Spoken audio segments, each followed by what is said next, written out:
کے بانی ہیں اٹک کے، ان بانیوں میں میں بھی شامل ہوں۔ ابتدائی طور پر دعوت اسلامی کا جو یہ کام ہوا وہ ہم نے بہادر خان اس علاقہ چھت سے شروع کیا، پھر اس کے بعد اٹک سے آج دعوت اسلامی کا پیغام 200 ممالک تک پہنچ رہا ہے۔ سبحان اللہ۔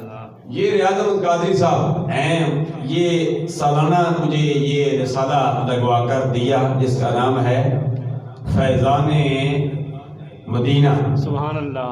مدینے کی کیا بات ہے، اور جس مسجد میں آپ نماز پڑھنے کے لیے آئے ہیں اس کا نام بھی ہے خوشبوئے مدینہ۔ سبحان اللہ۔ اور جہاں سے ابھی سویدار حاجی محب حسین مرحوم کے بیٹے لخت جگر محمد ارشد صاحب آئے ہیں، اس کا نام بھی ہے مدینہ شریف۔ سبحان اللہ۔ اور ابھی کاروان حقانیہ کے زیر تمام جو اس سال مدینہ طیبہ گئے ہیں ان کا نام بھی ہے ہمارے محلے سے کہ منسلک ہیں، جن کا نام ہے ہر دل عزیز شخصیت منظور احمد ہوٹل والے، جن کا نام ہے منظور ہوٹل والے بڑے مشہور ہیں۔ میں تقریر پر بھی ذکر کر رہا تھا، اللہ ان کو بھی اپنے جوار رحمت میں جگہ عطا فرمائے۔ بھائی رو رہے تھے، بیٹے بھتیجے رو رہے تھے۔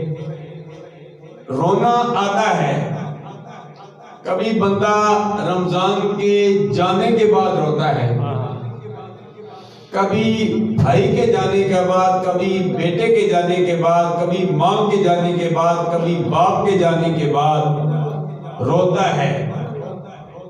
رونے میں فرق ہے، بعض دفعہ غمی کا رونا ہوتا ہے اور بعض دفعہ خوشی کا رونا ہوتا ہے۔ بعض دفعہ